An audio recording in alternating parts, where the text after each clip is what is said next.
மற்ற ராஜாக்கள் ஆட்சி பண்ணதுக்கும் ரோமர்கள் ஆட்சி பண்ணதுக்கும் ஒரு வித்தியாசம் இருக்குது. ஏன்னா ரோமர்களை பொறுத்த வரைக்கும் வந்து அந்த என்ன சொல்கிறது, அரசர் தான் வந்து சாவரின் அப்படிங்கிற அந்த ஐடியா வந்து கிடையாது ரோமர்கள்கிட்ட. அவங்க தொடக்க காலத்திலே வந்து ரோம அரசாட்சி அப்படிங்கிறது ஒரு பக்கம் வந்து அவங்களுடைய அந்த சீசர் அப்படின்னு சொல்லி அவர் வந்து அந்த நாட்டினுடைய ராஜாவாக ஒருத்தர் இருப்பார். இன்னொரு பக்கம் வந்து ஒரு செனட் இருக்கும்.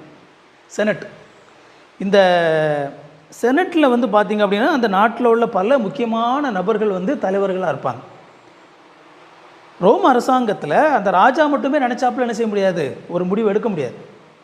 அந்த செனட் வந்து ராஜா எடுக்கிற முடிவுக்கு அப்ரூவ் பண்ணணும்.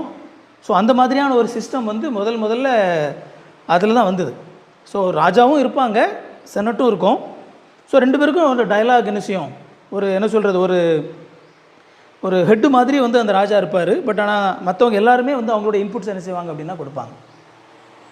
அப்போ சீசர், ஜூலியஸ் சீசர் வந்து அவர் வந்து அரசராக இருக்கிறாரு.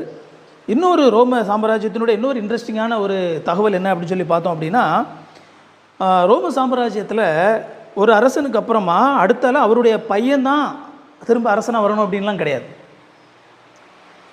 யார் வேணாலும் என்ன செய்யலாம் அப்படின்னா அந்த பொசிஷனுக்கு வரலாம்.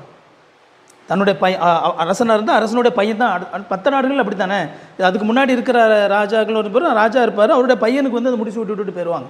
ஆனால் ரோமர்களுக்கு வந்து அந்த அண்டர்ஸ்டாண்டிங் கிடையாது. அவங்கள பொறுத்த வரைக்கும் இந்த செனட்டில் இருக்கிற யார் வேணாலும் திறமை இருந்தால் என்ன செய்யலாம், ராஜாவாக வந்துடலாம். ஓகேவா? ஈவன் சாதாரண ஒரு ரோம குடிமகன் கூட அவனுக்கு திறமை இருந்தது அப்படின்னா, ஓகேவா, அவனுக்கு வந்து பயங்கரமாக பாலிடிக்ஸ் பண்ண தெரியணும். அப்போ அவனுக்கு திறமையாக பாலிடிக்ஸ் பண்ண தெரிஞ்சுது அப்படின்னா அவன் என்ன செஞ்சிடலாம், கொஞ்சம் கொஞ்சமாக வந்து அந்த இடத்துக்கு வந்துடலாம். அப்படிப்பட்ட ஒரு நிலை.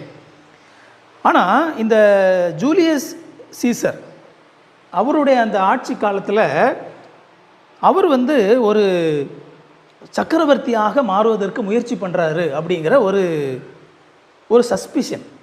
அவர் பண்ணாரா பண்ணலையா அப்படிங்கிறது ரெண்டாவது. ஆனால் அவர் வந்து அப்படி பண்ணுறதுக்கு முயற்சி பண்ணுறாரு அப்படிங்கிற ஒரு என்ன சொல்கிறது, ஒரு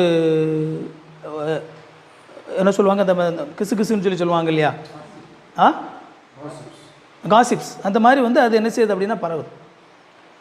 அப்போது அந்த ஜூலியஸ் சீசரை வந்து எப்படியாவது கொன்றணும் அப்படின்னு சொல்லி ஒரு சில பேர் என்ன செய்கிறாங்க அப்படின்னா முடிவெடுக்கிறாங்க. 2 பேர், அதில் வந்து 2 முக்கியமான ரோம செனட்டர்கள் இருக்கிறாங்க. ரொம்ப முக்கியமான ரோம செனட்டர் யாருன்னா கேள்விப்பட்டிருப்பீங்க இந்த பேர் எல்லாமே.